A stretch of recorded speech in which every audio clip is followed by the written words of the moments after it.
Bonjour, chers patriotes de la résistance, c'est bien moi, votre frère Claudimé de lycée, mon sigle, les indigné congolais du monde, devant vous une fois de plus en ce qui concerne cette année 2013 où je suis plus à cheval entre le centre et la maison. Je suis en repos, comme on dit en anglais, en break. Et comme j'ai eu des appels de gens de par le monde qui ont voulu assez que je puisse donner mon point de vue là-dessus, sur ce qui fait couler l'encre dans la diaspora depuis environ 2 semaines, il s'agit bien de traité de Nice. Vous savez, tout ce qui engage le pays n'est guère quelque chose de minable, quelque chose de petit, mais plutôt quelque chose de grandiose, quelque chose de sublime, dans laquelle ça nécessite un consensus des Congolais, toutes tendances confondues. Je veux dire, les indignés, résistants, patriotes, combattants, qui s'époumonnent été, printemps, automne, hiver, dans de froids canards. Je me rappelle combien de fois que j'étais en plein hiver, quand il faisait très très froid, dehors, en train de manifester pour le Congo. Mais de l'autre côté, ce qui me sidère un tout petit peu, c'est le fait que un groupe de gens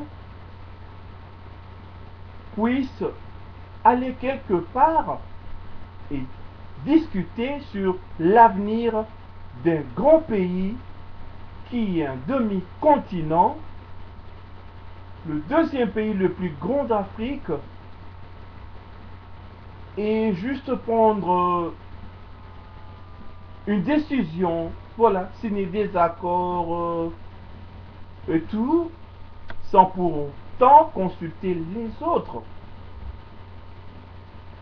S'il faut parler des protagonistes ces derniers temps, c'est plus les indignés de la diaspora qui représentent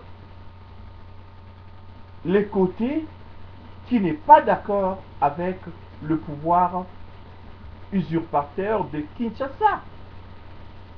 Et d'ailleurs, les rebelles de M23 ont dit, voilà, il faudrait qu'il y ait la diaspora. Et ma démarche était telle de leur faire savoir que la diaspora est représentée dans ce gouvernement, et même dans cette même diaspora, il y a des gens qui supportent ce gouvernement fantôme, que je le sache. Mais le problème, c'est la diaspora indignée. Cette diaspora-là qui n'est pas d'accord avec l'occupation de notre cher et beau pays, les Congos de Kimbangu, le Congo de Lumumba. En effet,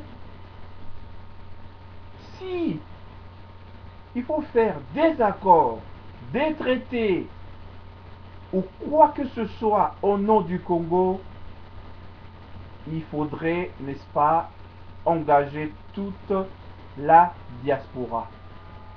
Je veux dire les 5 continents. Quelqu'un qui viendra de l'Australie, de l'Asie, de l'Afrique, l'Amérique et l'Europe. Comme ça, pour éviter la tyrannie. Et au cas où ça capote, on dira non, il y avait toutes les tendances confondues afin de discuter sur ces traités. Aujourd'hui, qu'est-ce que cela nous a emmené comme vent? C'est un climat de désaccord. La diaspora est partagée. Il y a les gens pro-Rwanda et les gens pro-Tshisekedi. La cible n'est plus Kanambe dégage.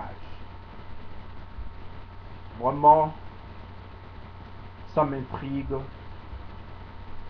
Ça me fait pitié de voir des combattants qui sont devenus adeptes de certains gourous, comme si le Congo est un secte. Monsieur Pouila et compagnie qui ont signé des accords avec ces traités de Nice, je vois rien de mal si c'est juste pour l'intérêt général des Congolais. Mais il fallait bien associer toute la diaspora. Est-ce qu'il y a eu des combattants de représenter lors de ces traités? Telle est la question. Mais moi, à mon sens, je dirais que c'est mal fait. Si tous les partis politiques, le mouvement activiste, les indignés et autres étaient représentés, aujourd'hui, nous serons là comme un seul homme en train de défendre ces fameux traités. Mais hélas, c'est la même chose comme vous voyez aujourd'hui la cité du fleuve. Qu'est-ce que l'on sait? C'est un traité. Il y a eu quoi? Des accords. On a vendu cette partie du pays à ses investisseurs. Là, sont des questions que les Congolais avertis doivent se poser. On parle de l'autre l'île de Uji au Kivu qu'on a donné à Kagame. Est-ce que qui peut décider au nom des Congolais sans l'aval de ces derniers? Soyons sérieux, chers patriotes. Et à la prochaine, associez tout le monde s'il y a un traité ou quoi que ce soit qui engage le pays, parce que personne n'a le monopole de ce pays. Je voudrais juste exhorter les Congolais à l'unité et à laisser tout ce qui va dans un sens équivoque. Kanambe est notre ennemi et non M. Ngwanda ou encore M. Tshisekedi. Il y aura bien évidemment un pourparler, une réconciliation plutôt congolo-congolais, mais ça viendra le moment opportun.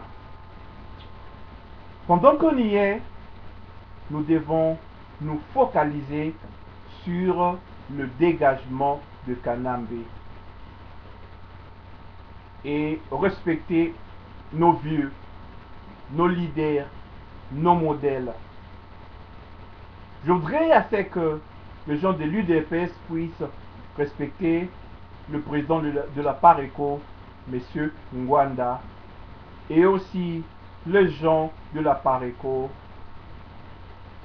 À vous, chers patriotes, je vous demande un peu d'égard vis-à-vis du président élu, son Excellence, M. Étienne Tshisekedi. Moi, je condamne ce traité de Nice seulement parce que c'était en catimini. Toutes les forces ne sont pas représentées. Tel est le problème. Mais en soi, c'est un projet ou un traité bien si c'est juste le cas pour libérer le Congo. Mais M. Pouila et compagnie, faites en sorte d'associer les autres. Et que vive le Congo, et que vive la résistance. Je vous remercie. C'était votre frère du combat, Claudie Meka de l'ICM, les indignés congolais du monde. Ingeta.